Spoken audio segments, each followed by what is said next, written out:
আল্লাহ তাআলা বলছেন নাহনু নাকুসু আলাইকা আহসানাল কসাসি বিমা আওহাইনা ইলাইকা হাদাল কুরআন ওয়া ইন কুনতা মিন ক্বাবলিহি লামিনাল গাফিলিন। নবী হে, আমি কোরআন থেকে ওহির মাধ্যমে, ওহি হচ্ছে সিক্রেট মেসেজ, এই সিক্রেট মেসেজের মাধ্যমে আপনাকে সবচাইতে শ্রেষ্ঠতম একটা গল্প শোনাচ্ছি। সূরা ইউসুফ হচ্ছে কোরআনের সবচাইতে শ্রেষ্ঠতম গল্প।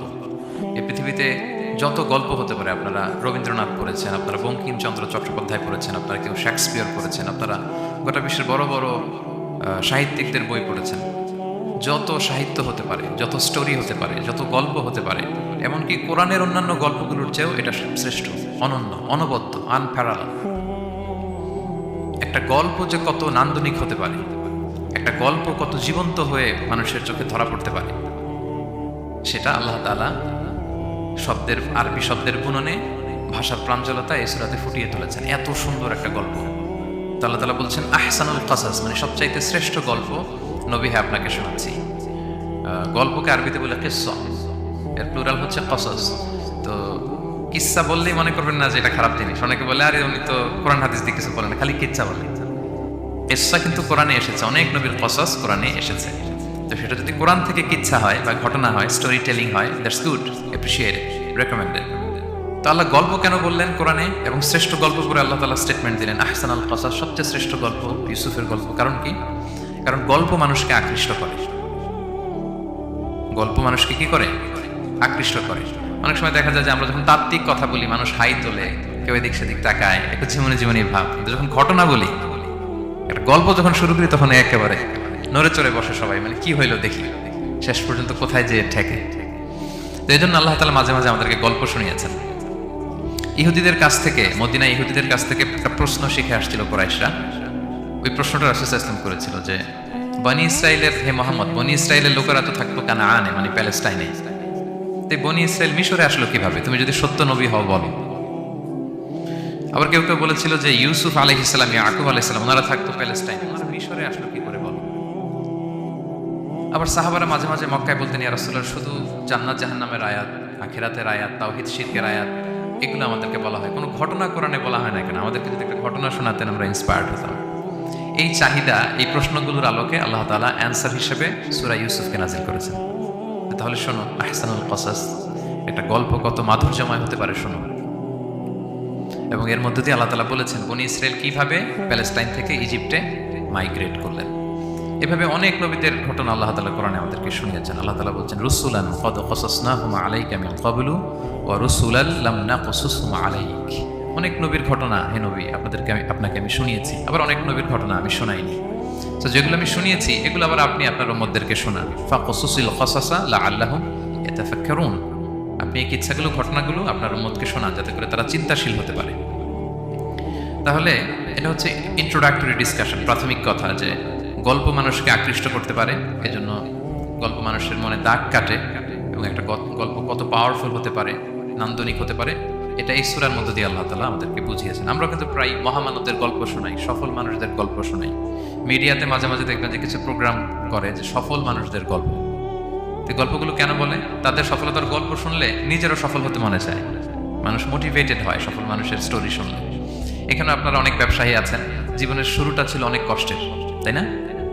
একটা সময় পাড়ি দিয়ে এখন very big business magnate in Kuala Lumpur, মাশাআল্লাহ, অনেক বড় ব্যবসায়ী। তা আপনার হিস্ট্রিটা যদি আমাদের সাথে শেয়ার করেন, গল্পটা যদি বলেন, তখন আমরা অনুপ্রাণিত হব। এজন্য আল্লাহ তাআলা কোরআনে আমাদেরকে গল্প শোনান। তো এই সূরা থেকে আমরা কি কি শিখি? প্রথম যে লেসনটা আমরা শিখি সেটা হচ্ছে, যেহেতু আমি একেবারে ক্রিম লেসনগুলো আপনাদের সামনে আনবো, পুরো সূরাটা কভার করা তো সম্ভব হবে না। প্রথম লেসন হচ্ছে সূরা ইউসুফ থেকে, যে স্বপ্ন কারোর সাথে শেয়ার করতে নেই। স্বপ্ন যেটা মানুষ ঘুমিয়ে ঘুমিয়ে দেখে, এটাও স্বপ্ন। আবার আরেকটা আছে যেটা মানুষকে ঘুমাতে দেয় না, ওইটাও স্বপ্ন। স্বপ্ন যেটা মানুষ ঘুমায় দেখে, এটাও স্বপ্ন। আবার যেটা পাবার আকাঙ্ক্ষা মানুষকে ঘুমাতে দেয় না, ওইটাও কি? স্বপ্ন। ওটার ভিশন বলে। এই দুইটার একটাও কারোর সাথে শেয়ার করতে নেই। ঘুমের স্বপ্ন শেয়ার করবেন না, আর আপনার যে লং ভিশন, ওইটাও শেয়ার করবেন না কারোর সাথে। এটা হচ্ছে প্রথম লেসন, স্বপ্ন শেয়ার করতে নেই। ছোট্ট ইউসুফ আলাইহিস সালাম স্বপ্ন দেখলেন, 11টা তারা, চাঁদ, সূর্য ওনাকে সেজদা করতেছে। এই স্বপ্ন দেখেই তার বাবার সাথে শেয়ার করলেন, ইয়াকুব আলাইহিস সালামের সাথে। ইয়াকুব আলাইহিস সালাম বলেন, লা তাকুসুস রুইয়াকা আলা ইখওয়াতিকা ফায়াকিদু লাকা কাইদা। ইউসুফ, তুমি আমাকে বলেছো ভালো, কিন্তু তোমার ভাইদের বলতে যেও না। তাহলে তারা তোমার প্রতি কি করবে? জেলাসি করবে, ষড়যন্ত্র করবে। আর নি'মাতু মাহসুদা, এটা পৃথিবীর চিরাচরিত নিয়ম। আপনি যদি কোনো ব্লেসিংস পান আল্লাহর পক্ষ থেকে, অন্যদের চেয়ে আপনি একটু ডিফারেন্ট হন, আপনার অনেক কিছু থাকে, এটা সবার ভালো লাগবে না। আপনার ভালো জিনিস সবার ভালো লাগবে না। আপনার এই ভালো জিনিসের কারণে অনেকে আপনাকে ঘৃণা করবে। সো স্পেশালি যদি কোনো ভালো স্বপ্ন দেখেন, এট দ্য সেম টাইম খারাপ স্বপ্ন যদি দেখেন, এটা আপনি শেয়ার করবেন না কারোর সাথে। কারণ স্বপ্ন এটা কেবলমাত্র মন মস্তিষ্ক প্রসূত কোনো বিষয় না। মুমিন জীবনে এটা অনেক অর্থবহ। মাঝে মাঝে স্বপ্নের মাধ্যমে আল্লাহ মানুষকে বার্তা দেয়, ইলহাম পাঠায় স্বপ্নের মধ্য দিয়ে। এজন্য বিজ্ঞ প্রাজ্ঞ শুভাকাঙ্ক্ষী কাউকে শেয়ার করা যায়। যার জ্ঞান নেই বা ব্যক্তিগত জীবনে পাপী, ভালো মানুষ নয় বা হিংসুক টাইপের, এদের কাউকে আপনার কখনো স্বপ্ন শেয়ার করবেন না। ভালো স্বপ্ন দেখলে শুকরিয়া করবেন আল্লাহ, আলহামদুলিল্লাহ, আল্লাহ কবুল করুন। খারাপ স্বপ্ন দেখলে পানাহ চাবেন আল্লাহর কাছে। সুনানে তিরমিজিতে একটা বাব আছে, একটা চ্যাপ্টার, বাব লা তাকুসুর রুইয়া ইল্লা আলা আলিম আও নাসিহ। ভালো আলেম অথবা শুভাকাঙ্ক্ষী ছাড়া স্বপ্ন কাউকে বলতে যেও না। এই অনুচ্ছেদের নাম। এরপর এর কারণটা কি? কারণটা হচ্ছে ফাইন্না রুইয়া তাকাউ আলা মা তুআব্বার। স্বপ্নের ব্যাখ্যা যেমনটা করা হয় তেমনটাই হয়। আপনি একটা স্বপ্ন দেখলেন, একজনকে একটা বললেন, সে হুট করে একটা ব্যাখ্যা দিয়ে দিল, ওইটাই হয়ে যাবে। এটা আপনার জন্য ভয়ঙ্কর হয়ে যেতে পারে। লা ইউহাদ্দিসু বিহা ইল্লা লাবিবান আও হাবিবা। আপনার শুভাকাঙ্ক্ষী, আপনার বন্ধু, আপনার ভালো চায়, এদেরকে বলতে পারেন। কিন্তু যার এই ব্যাপারে জ্ঞান নেই, হুটহাট করে ব্যাখ্যা করবে, এরকম কাউকে বলা যাবে না। কারণ যেমন ব্যাখ্যা করা হবে তেমনটা হবে। ইউসুফ আলাইহিস সালাম ভালো স্বপ্নের ব্যাখ্যা জানতেন, ইয়াকুব আলাইহিস সালাম ভালো স্বপ্নের ব্যাখ্যা জানতেন, আল্লাহ রাসূল সাল্লাল্লাহু আলাইহি ওয়াসাল্লাম ভালো স্বপ্নের ব্যাখ্যা জানতেন। আবু বকর রাদিয়াল্লাহু তাআলা আনহু সাহাবীদের মধ্যে সবচেয়ে ভালো স্বপ্নের ব্যাখ্যা জানতেন। ইভেন রাসূল সাল্লাল্লাহু আলাইহি ওয়াসাল্লাম মাঝে মাঝে স্বপ্ন দেখে আবু বকরকে বলতেন, দেখি ব্যাখ্যা করো যে তুমি। তাবিঈদের মধ্যে মুহাম্মদ ইবনে সিরিন খুব ভালো স্বপ্নের ব্যাখ্যা জানতেন।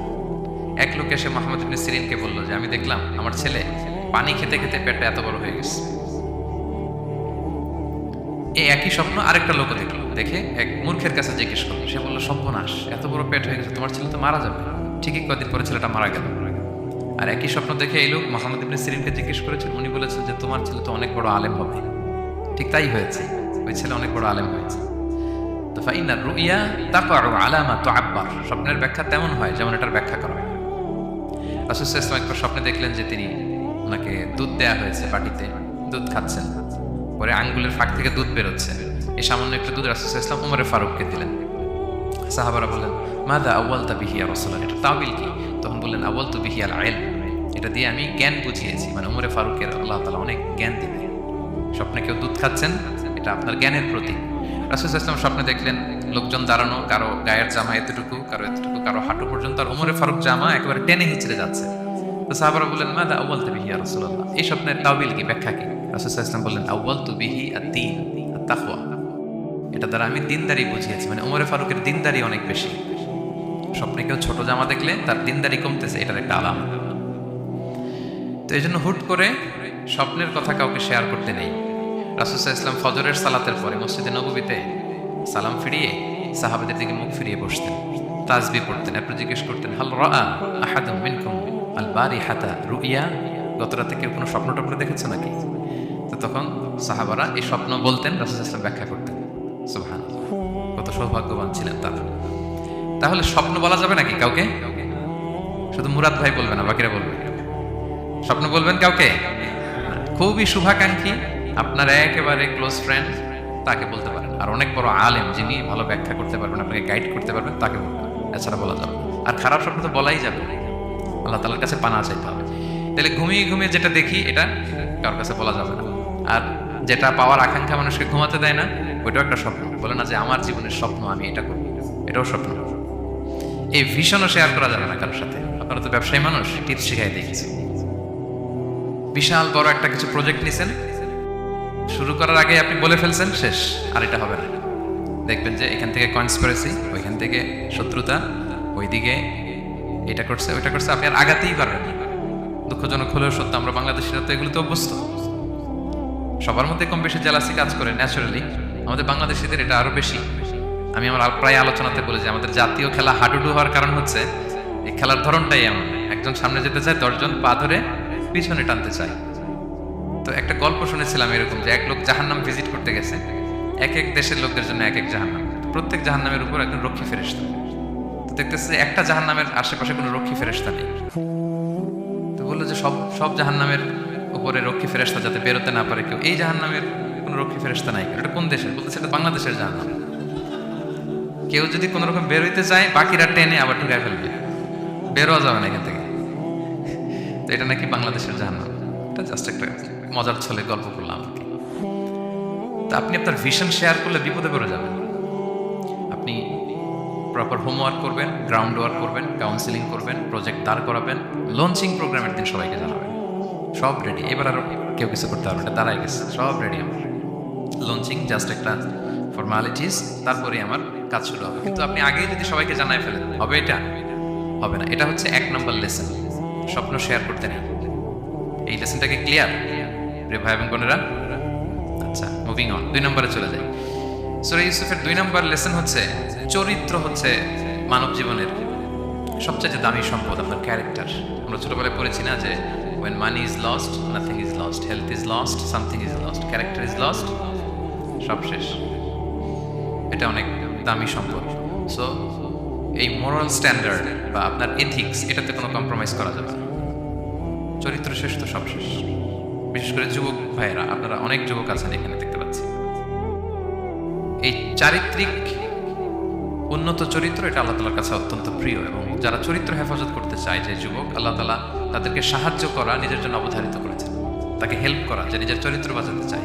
রাসূল সাল্লাল্লাহু আলাইহি ওয়াসাল্লাম বলেছেন, সালাসাতুন হাক্কুন আলাল্লাহি আউনুহুম, 3 শ্রেণীর ব্যক্তিকে সাহায্য করা আল্লাহ নিজের উপর আবশ্যক করেছেন। এর মধ্যে এক শ্রেণী হচ্ছে ওয়ান্নাকিহ আল্লাযী ইউরিদুল আফাফ, এমন যুবক যে বিয়ে করে নিজের চরিত্র হেফাজত করতে চায়। সেম গোস টু ফিমেল, নারীদের ক্ষেত্রেও একই কথা। প্রত্যেকের ক্ষেত্রে, যুবক যুবতী প্রত্যেকের জন্যই তার চরিত্রটা তার জীবনের সবচাইতে দামি সম্পদ। এবং এটা হেফাজতের একমাত্র মাধ্যম হচ্ছে বিয়ে। বিয়ে হচ্ছে আমাদের চরিত্র হেফাজতের রক্ষা কবচ। এবং রাসূল সাল্লাল্লাহু আলাইহি ওয়াসাল্লাম যুবক যুবতীদেরকে উদ্দেশ্য করে বলেছেন যে ইয়া মাআশারাশ শাবাব, হে যুবক যুবতীরা, মান ইসতাতাআ মিনকুমুল বাআতা ফালিয়াতাসাওয়াজ, তোমাদের যাদের সক্ষমতা আছে তোমরা বিয়ে করে ফেলো। টাইমলি ম্যারেজ আমরা সবসময় বলি, সময় মতো করতে হবে। ফাইন্নাহু আগাদ্দু লিল বাসার, বিয়ে করলে দৃষ্টি সংযত হয়। ওয়া আহসানু লিল ফারাজ, প্রাইভেটস এটা হেফাজতে থাকে, লজ্জাস্থান। ওমান লাম ইয়াস্তাতি', যদি কারো সক্ষমতা না থাকে, ফাআলাইহি বিস-সাওম, সে যেন রোজা পালন করে। ফাইন্নাহু লাহু বিজা, এটা তার জন্য ঢাল স্বরূপ। তাহলে অন টাইমে ম্যারেজের কথা রাসূল সাল্লাল্লাহু আলাইহি ওয়াসাল্লাম আমাদেরকে বলেছেন। এবং এই যৌবন, এটা কিন্তু একটা হিউজ এনার্জি। ইয়ুথ, আপনাদের নামও তো দিয়েছেন কি Bangladeshi young business community Malaysia presents. তো আপনারা হচ্ছেন সবাই এখানে যুবক, তাগড়া যুবক। এই যৌবন 5টা প্রশ্নের উত্তর না দিয়ে কিয়ামতের ময়দানে মানুষ পা নাড়াতে পারবে না। এর মধ্যে একটা প্রশ্ন হচ্ছে, তোমার জীবনের যে মাহেন্দ্রক্ষণ যৌবন, এটা তুমি কিভাবে কাজে লাগিয়েছো? তোমার ইয়ুথ, এটার ব্যাপারে আপনি জিজ্ঞাসিত হবেন। এই যৌবনটা, এটা আমাদের কাছে আমানত। এজন্য রাসূল সাল্লাল্লাহু আলাইহি ওয়াসাল্লাম অসংলগ্ন দৃষ্টিপাত করতে আমাদেরকে নিষেধ করেছেন, দৃষ্টি যাতে আমরা হেফাজত করি। এবং তিনি বলেছেন, 2টা অঙ্গের গ্যারান্টি যদি আমাকে কেউ দেয় যে এই 2 অঙ্গের পাপ কেউ করবে না, আমি নবী তাকে জান্নাতের গ্যারান্টি দেই। মাই ইয়াদমান লি মা বাইনা লিহিয়াইহি ওয়া মা বাইনা রিজলাইহি আদমান লাহুল জান্নাহ। 2 অঙ্গ কোনটা? 2 চোয়ালের মাঝখানে যেটা থাকে, মানে জিহ্বা, আর হচ্ছে 2 পায়ের মাঝখানে যেটা থাকে, মানুষের প্রাইভেট। এই 2 অর্গান, 2 অঙ্গের পাপ যদি কেউ করবে না বলে আমি নবীকে গ্যারান্টি দেয়, আমি নবী তাকে জান্নাতের গ্যারান্টি দেই। এই 2 অঙ্গ দিয়ে বেশি পাপ হয় মানুষের, খেয়াল করে দেখবেন, বেশি পাপ হয়। তো এই জন্য ইসলাম বিবাহ বহির্ভূত সকল সম্পর্ককে হারাম করেছে, বিয়েকে হালাল করেছে। বিয়ের মধ্যে প্রশান্তি আছে, প্রাপ্তি আছে, দায়িত্বশীলতা আছে।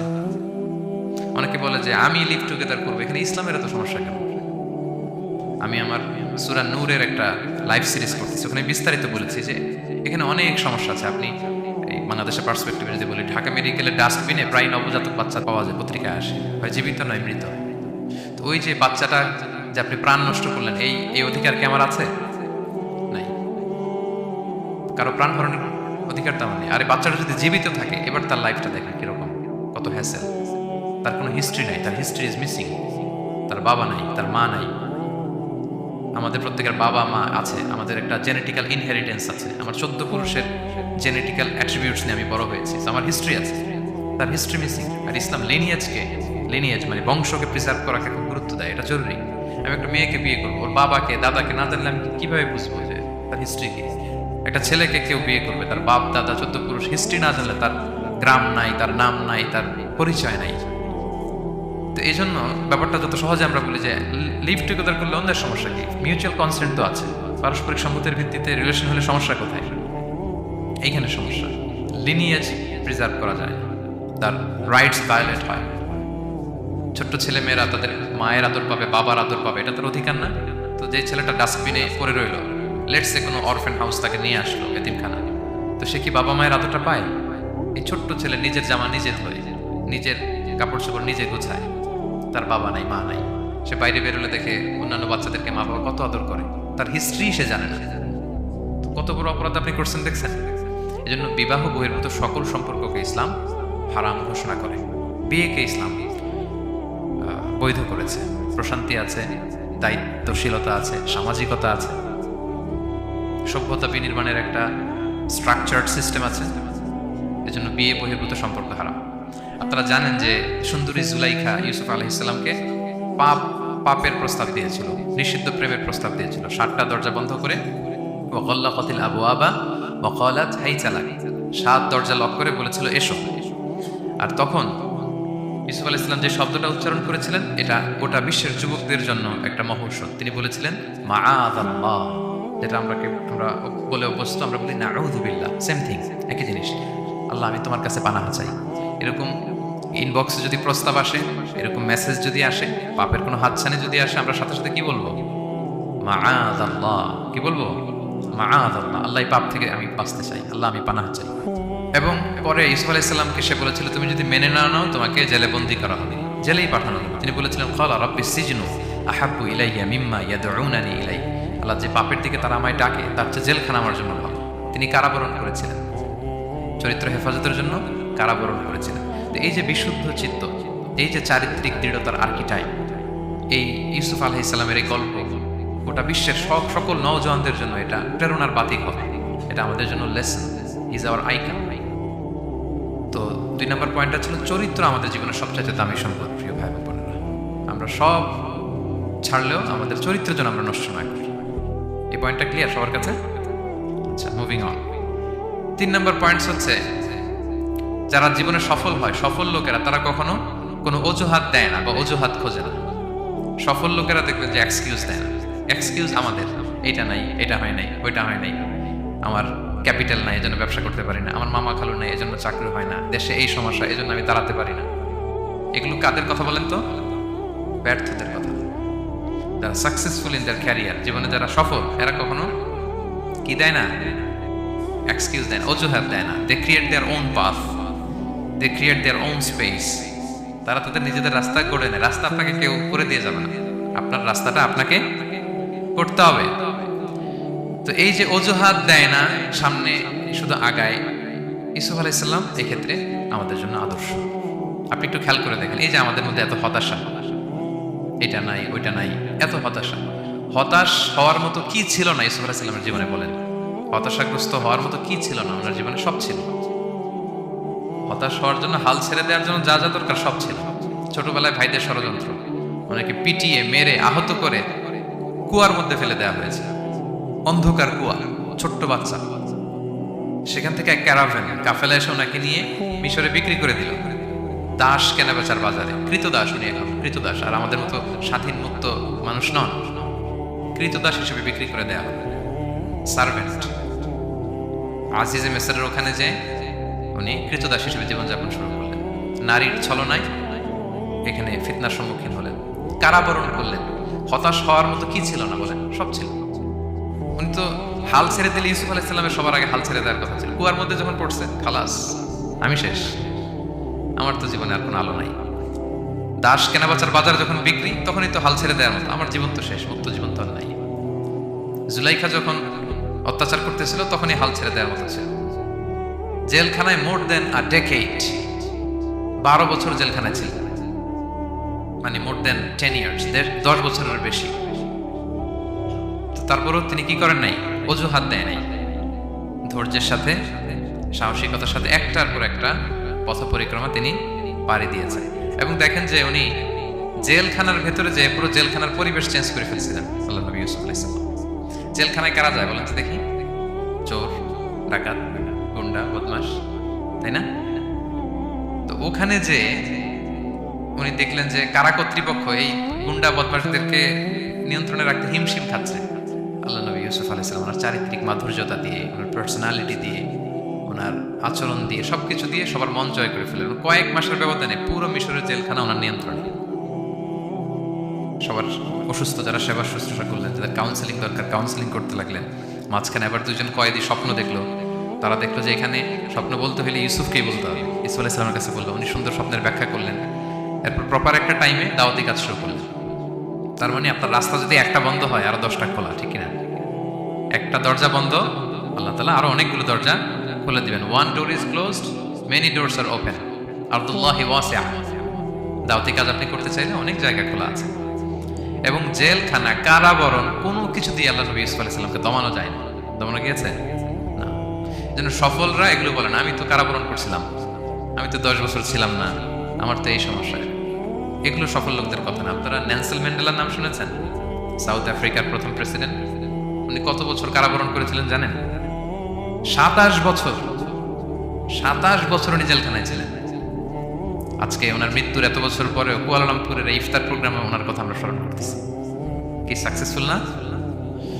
অত দূরে যাওয়ার দরকার নেই। আমি যদি এই দেশের দিকে তাকাই, what about the honorable prime minister Anwar Ibrahim?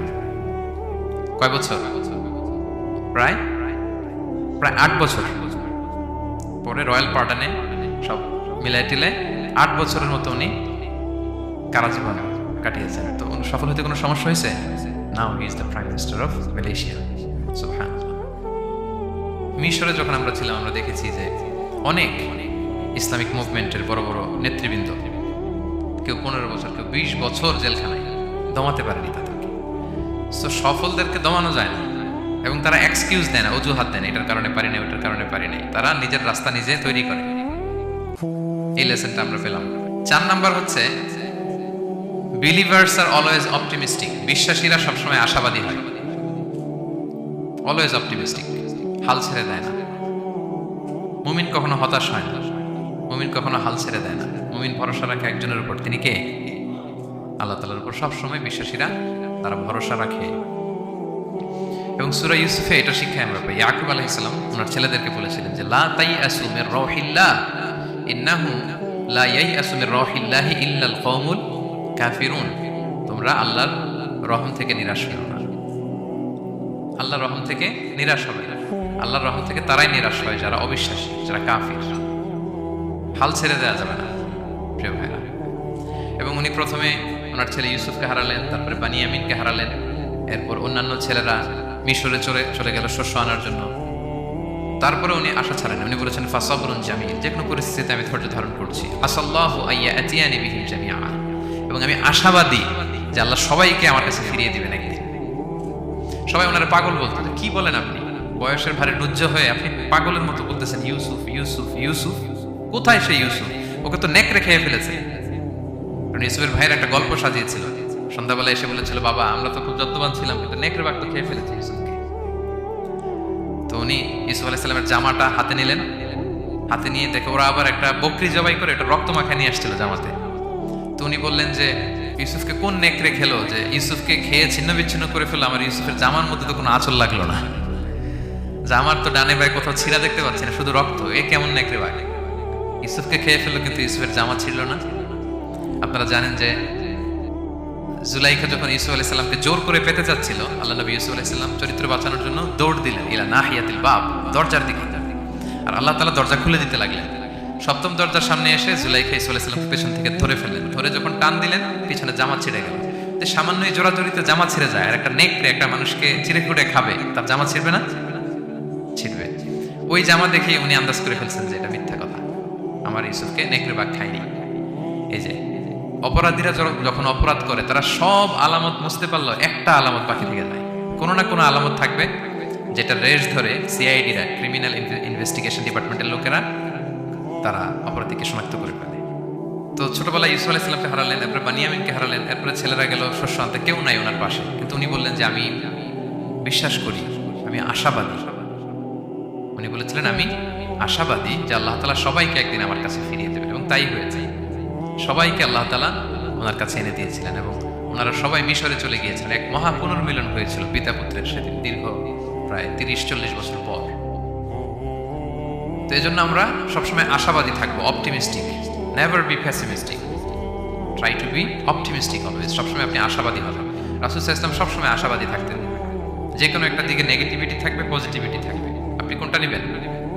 পজিটিভটা আপনি নেবেন। একটা উদাহরণ আছে না, যে এরকম একটা গ্লাসের অর্ধেক যদি পানি থাকে, কেউ দেখে অর্ধেক খালি, কেউ দেখে অর্ধেক পানি ভর্তি, তো আপনি অর্ধেক যে পানি ভর্তি ওইটা খেয়াল করবেন, আশাবাদী হবেন। আশাবাদী লোকদেরকে আল্লাহ তাআলা পছন্দ করে। নিরাশ হয় যারা কাফির, অবিশ্বাসী তারা। আর শয়তানের সবচেয়ে বড় মিশন হচ্ছে আমাদেরকে হতাশ বানানো। আমাদেরকে কি বানানো?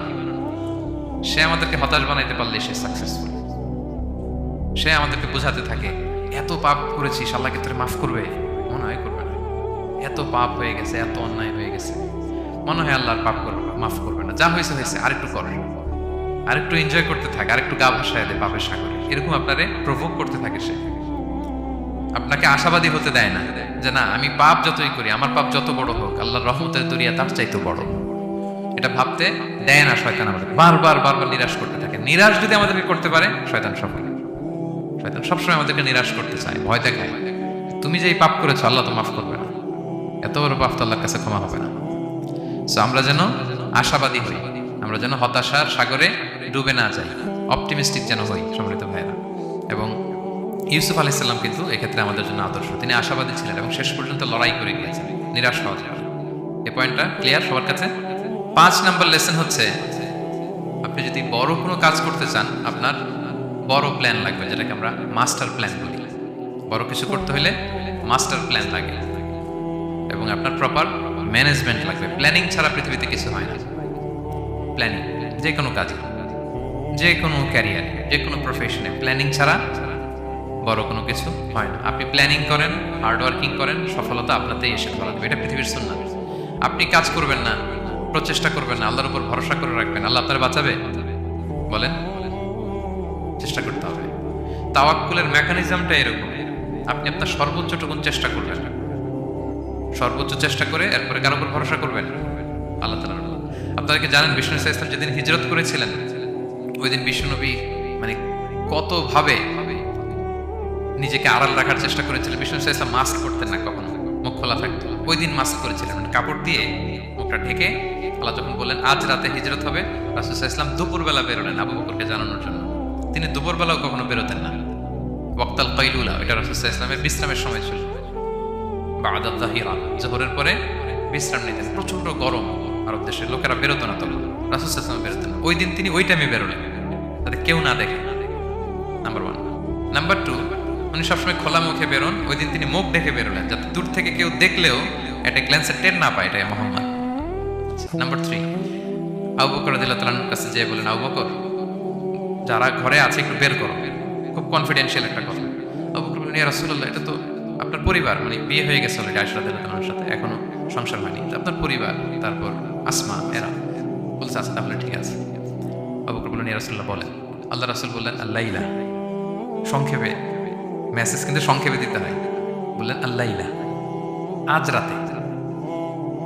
তখন বললেন যে রাসূল, আমি কি সাথে থাকবো? হ্যাঁ, সাথে থাকবে। তো আগে ইঙ্গিত পেয়ে অনেক আগেই একটা উটকে আবু বকর রাদিয়াল্লাহু তাআলা ঘাস খাওয়াচ্ছিলেন, পানি খাওয়াচ্ছিলেন, নাদুস নুদুস করছিলেন। তো ওই রাতেই বের হয়ে গেলেন। এবার আবু বকর রাদিয়াল্লাহু তাআলা কতটুকু প্ল্যান করলেন দেখেন। উনি ওনার ছেলে আব্দুল্লাহকে বললেন, তুমি মক্কার বাজারে, আমরা যে মিসিং, আমরা যে নাই, আজকে রাতে তো আমাদেরকে হত্যা করতে আসবে, কে কি বলতেছে এসে গারে সাউরে তুমি এসে বলে যাবা। এটা হচ্ছে আবু বকর রাদিয়াল্লাহু আনহুর প্ল্যানিং। এই যে প্ল্যানিং যে কত দরকার, বড় কাজের জন্য যে প্ল্যানিং লাগে। রাসূল সাল্লাল্লাহু আলাইহি ওয়াসাল্লাম প্ল্যান করছে কিভাবে? দুপুরে বেরোইছেন, মুখ ঢেকে বেরোইছেন, সবার সামনে বলতে চাচ্ছেন না, শর্ট ওয়ার্ড দিয়ে বলে ফেলতেছেন। আবু বকর রাদিয়াল্লাহু তাআলা আনহুর প্ল্যানিং হচ্ছে 2 মাস ঘাস খাওয়ালেন উটকে, উট প্রস্তুত, অর্থ প্রস্তুত, এবং মদিনা, মক্কা থেকে মদিনায় সাওয়াহিলি রোড দিয়ে, অর্থাৎ সাগরের পাশ ঘেঁষে ক্যারাভেন যে রাস্তা ছিল ওই রাস্তায় না, লোকচক্ষুর অন্তরালে আরেক রাস্তায় আমাদেরকে পৌঁছায় দিতে পারবে এরকম একজন গাইড তিনি ভাড়া করে রাখলেন। ছোট্ট ছেলে আব্দুল্লাহকে বলেন, আব্দুল্লাহ, আমরা যখন গারে সাউরে 3 দিন থাকবো, তুমি সকালবেলা মদিনার মক্কার বাজারে ঘুরবা, কে কি বলে আমাদের ব্যাপারে আবু বকর মোহাম্মদ নিয়ে কে কি বলে এসে আমাদেরকে শোনাবো। তো ছোট্ট ছেলে আব্দুল্লাহ যখন এই তথ্য দিয়ে যাবে, আব্দুল্লাহর ফুটপ্রিন্ট থাকবে না, বের হয়ে মরুভূমি দিয়ে হেঁটে গারেসাও আবার হেঁটে, এই ফুটপ্রিন্ট কেউ ফলো করলে তো সোজা আল্লাহ রাসূল এবং আবু বকরের কাছে পৌঁছে যাবে। উনি প্ল্যান বিও করে রাখলেন যে আব্দুল্লাহ যখন আমাদেরকে ইনফরমেশন পৌঁছে চলে আসবে, তিনি আরেকজনকে ঠিক করে রাখলেন যে তুমি আমার ছাগলগুলো ওই রাস্তায় একটু চড়াবা, তখন ছাগলের ফুটপ্রিন্ট থাকবে, ছোট্ট আব্দুল্লাহর পায়ের যে ছাপ ফুটপ্রিন্ট ওইটা আর থাকবে না। সুবহানাল্লাহ বিহামদি, কি প্ল্যান! ঠিকই আব্দুল্লাহ যেত, ফুটপ্রিন্ট পড়তো, এরপর তার রাখাল এসে ছাগল চড়াতো ওখানে, ফলে এখন শুধু ছাগল হাঁটার দাগ, ছোট্ট বাচ্চার আর দাগ নেই। এভাবে ওনারা হিজরত করেছেন, এরপরে তাওয়াক্কুল করেছেন আল্লাহর উপর। আর আমরা বলি যা করে আল্লাহ, আল্লাহর উপর তাওয়াক্কুল করলাম, এরকম বলি না? যা হবে হবে, এটা তাওয়াক্কুল হয়েছে? আমরা টিপিক্যাল বাঙালি মুসলমানরা কি বলতাম? আমি আল্লাহর নবী, আমি কাফেরদের নাকের ডগার উপর দিয়ে যাব, দেখি কে ঠেকায়, কার শক্তি বেশি, কুরাইশদের শক্তি বেশি না আল্লাহর শক্তি বেশি, এরকম বলতাম না? যে আমি রাতের বেলায় কেন যাবো, আমি দিনের বেলায় আবু জাহেলের নাকের ডগার উপর দিয়ে হেঁটে যাবো, দেখি কার শক্তি বেশি, আমার আল্লাহ বড় নাকি আবু জাহেল বড়। এরকম সস্তা কিছু আবেগিক কথা আমরা বলতাম। কিন্তু বিষ্ণু ঈসা ইসলাম কিরকম প্ল্যানিং করেছেন দেখেন, ওনার রোলটা উনি প্লে করেছেন এবং সব শেষে ভরসা করেছেন কার উপর? আল্লাহ তাআলা। তাহলে প্ল্যানিং, বড় কাজ করতে হলে আপনাকে প্ল্যানিং লাগবে। উনি কি প্ল্যান করলেন শুনেন। উনি যখন জেলখানায় ছিলেন, রাজা একটা স্বপ্ন দেখলেন যে 7টা গাভী হৃষ্টপুষ্ট, তাদেরকে গিলে খেয়ে ফেলতেছে 7টা জীর্ণ শীর্ণ গাভী, আর 7টা সবুজ গমের শীষ, 7টা শুকনো গমের শীষ। এই অদ্ভুত স্বপ্ন দেখে উনি হয়রান, ঘুম ভেঙে গেল, ডাকলো সবাইকে, কেউ স্বপ্নের ব্যাখ্যা বলতে পারে না, সবাই বলতেছে আদগাস আহলাম, এটা অলিক স্বপ্ন, এর ব্যাখ্যা আমরা জানি না। তখন একজন বলল, রাজার যে সাকিল মালিক, সে বলল একজন আছে জেলখানায় আমার সাথে পরিচয় হয়েছিল, তার নাম ইউসুফ, ও পারবে। ইউসুফ আলাইহিস সালামকে বলা হলো, ইউসুফ আলাইহিস সালাম ব্যাখ্যা দিলেন, 15 বছরের মাস্টার প্ল্যান জানাই দিলেন রাজাকে। কয় বছরের? উনি বললেন যে প্রথম 7 বছর কি করবা? ক্বালা তাজরাউনা সাবআ সিনিনা দাআবা। প্রথম 7 বছর উনি বললেন যে একটা দুর্ভিক্ষ আসছে, ভয়ঙ্কর দুর্ভিক্ষ, ড্রট। এই দুর্ভিক্ষের কারণে গোটা বিশ্বে খাদ্য সংকট দেখা দিবে। নেক্সট 7 ইয়ার্স মিশরের সব জায়গায় কাল্টিভেটেড ল্যান্ড যেগুলো আছে চাষ করতে হবে ইচ্ছে মতো। এই 7 বছর চাষ করতে হবে, খেতে হবে কম, জমায় রাখতে হবে বেশি।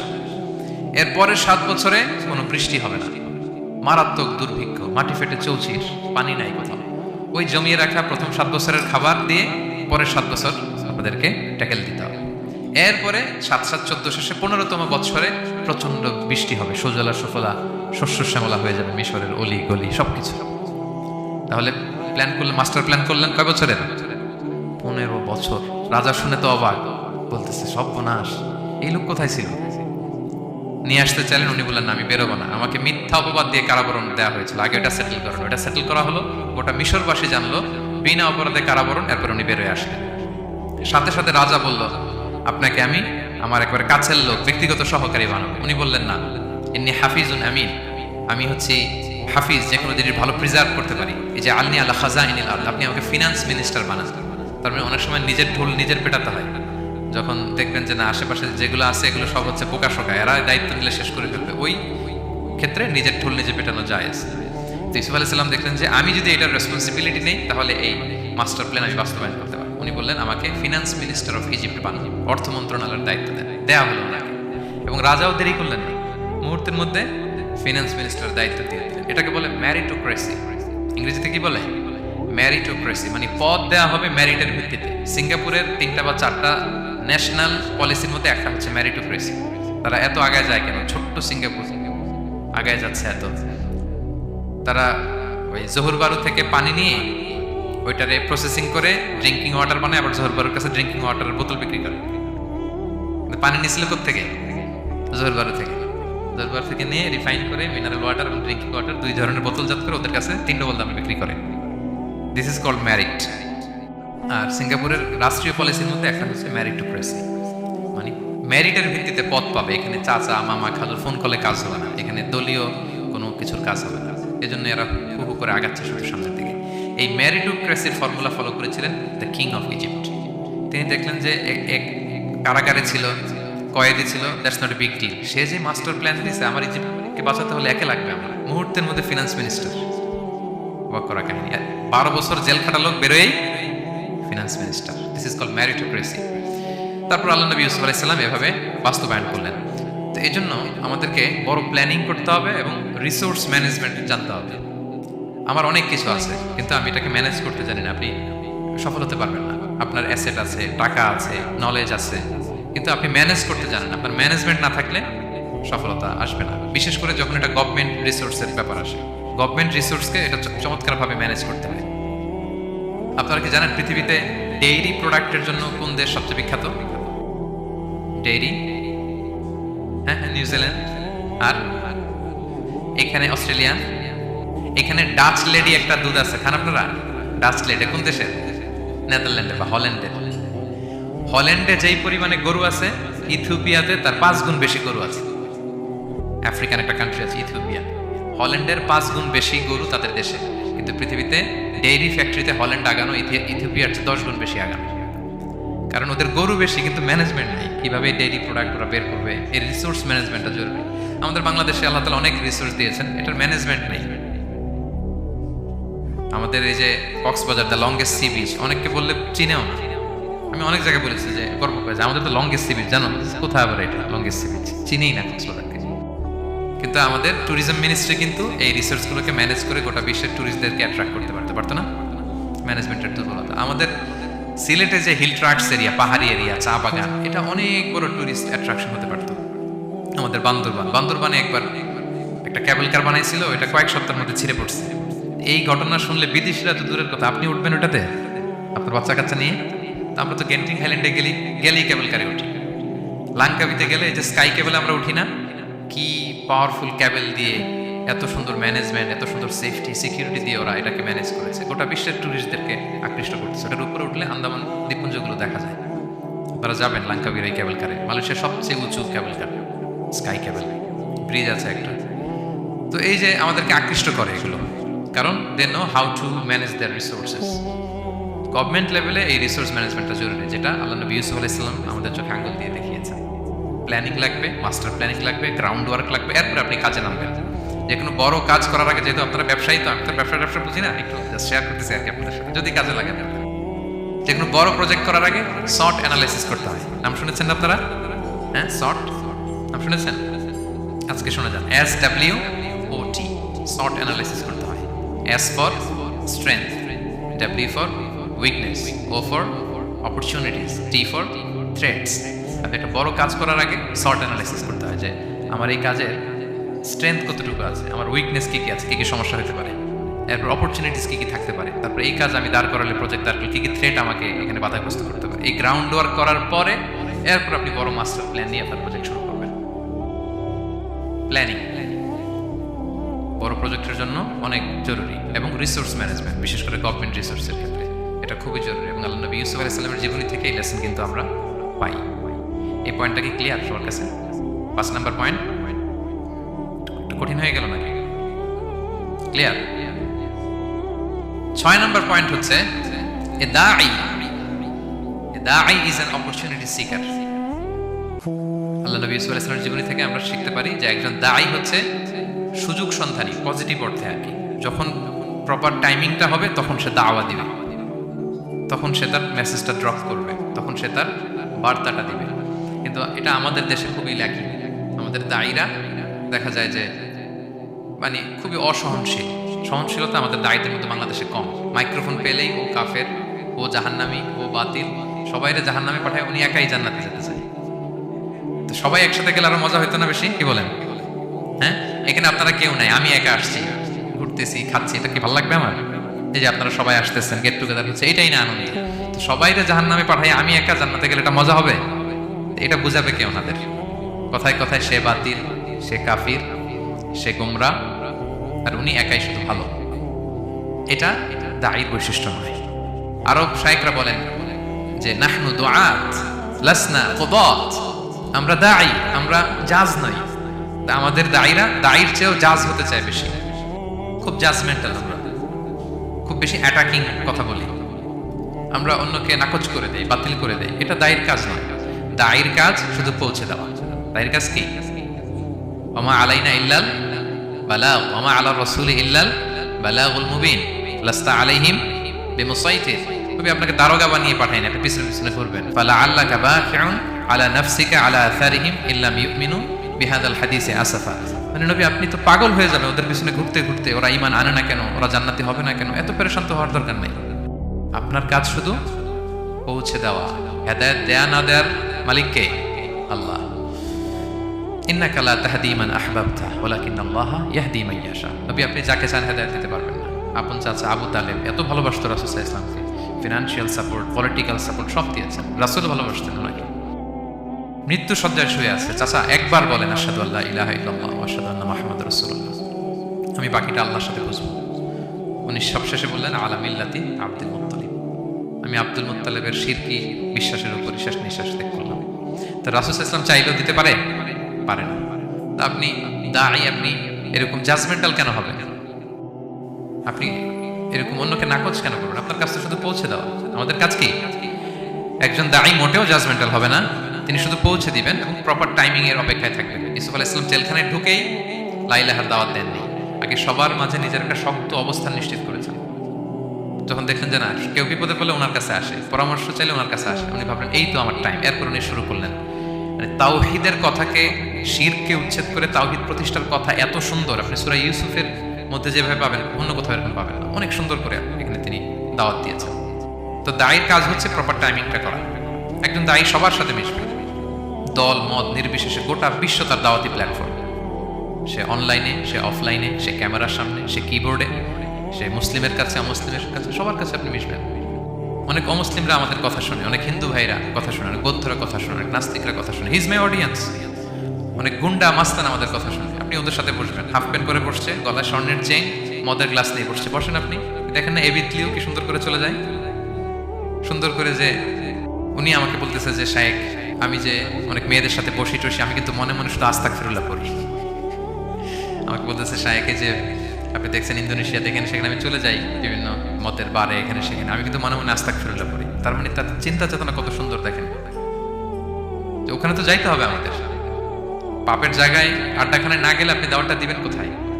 সো প্রপার একজন দায়ী he is an opportunity seeker, say proper timing বুঝে দাওয়াতটা দিবে। এবং একজন দায়ী দল মত নির্বিশেষে সবার কাছে কোরআনের কথা পৌঁছাবেন। যেই দায়ী ভেদাভেদ করেন অডিয়েন্সের মধ্যে, তিনি এই দাওয়াতি কাজের উপযুক্ত নন এবং দাওয়াতের এই মহান মর্যাদাকে তিনি হানি করছেন। একজন পটেনশিয়াল দায়ীর এরিয়া গোটা বিশ্ব। 7 নাম্বার সর্বশেষ লেসন হচ্ছে success isn't a destination, success is a journey. আমরা সফলতাকে অনেক একটা ডেস্টিনেশন মনে করি, ওই যে আমার সফলতা, আমি ওখানে পৌঁছলেই সফল, বাস খালাস কেন আর কিছু লাগবে, এটা হয়ে গেছে আমি সফল। না, সাকসেস ইজন্ট আ ডেস্টিনেশন। সফলতা এটা কোনো গন্তব্যের নাম নয়, এটা একটা journey, journey to journey, journey to journey, চলমান প্রক্রিয়া। সফলতার কোনো শর্টকাট হয় না, হয় অনেক কাঠখড় পুড়িয়ে জীবন যুদ্ধের প্রতিটি অধ্যায়ে নিজেকে প্রমাণ করে করে একটু একটু করে আপনি সফল হবেন, একটু একটু করে আগাবেন। ইটস এ জার্নি, এটা কোনো ডেস্টিনেশন নয়। এবং সফল হওয়ার পথ পরিক্রমায় কোনো লিফট নেই, সিঁড়ি বেয়ে উপরে উঠতে হয়। কি বেয়ে? কিন্তু আমরা সফল হতে চাই কিভাবে? ডাইরেক্ট 100 তলা, এই তো আমি সফল, উপরে সবার উপরে আমি, এইভাবে চাই সফলতাটা। সবার উপরে উঠে যাব, গোল্ড মেডেল গলায় পরাই দিবে, আমরা সাকসেসফুল। না, সফলতার রাস্তায় কোনো লিফট থাকে না। কি দিয়ে উঠতে হয়? সিঁড়ি বেয়ে ঘাম জড়িয়ে উঠতে হয়। দেখেন শুধু আলোর মুখ দেখার জন্য মায়ের পেটে আমাদের কত সময় লাগছে বলেন তো? জাস্ট একটু লাইট, হ্যাঁ 9 মাস 10 মাস সময় লাগছে শুধু একটু আলো দেখবো। আমরা একটু আলোর মুখ দেখার জন্য আমার লাগছে 9 মাস। আর এখানে আমরা শর্টকাট খুঁজি, খালি কি খুঁজি? সফলতার কোনো শর্টকাট নেই। অল্প এফোর্টে যারা সফল হতে চায় এরা কোনোদিন সফল হয় না। ইউসুফ আলাইহিস সালামের জীবনীটা একটু খেয়াল করেন, একটু একটু করে তিনি সামনের দিকে গিয়েছেন এবং সবশেষে ইজিপ্টের ফিনান্স মিনিস্টার হয়েছেন।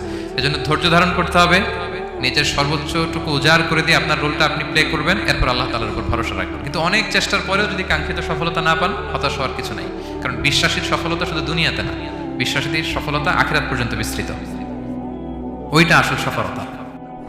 ফামান যুহজিহা আনিন নারি ওয়া উদখিলাল জান্নাতা ফাকাদ ফাজ। যে জাহান্নাম থেকে মুক্তি পেল, জান্নাতের নিশ্চয়তা পেল, সেই সফল। তো আমরা যেন সেই সফলতার জন্য অপেক্ষা করি, আমরা যেন দুনিয়া আখিরাত উভয় জাহানে সফল হতে পারি। আল্লাহ তাআলা আমাদের সবাইকে কথাগুলো বোঝার ও আমল করার তৌফিক দান করুন।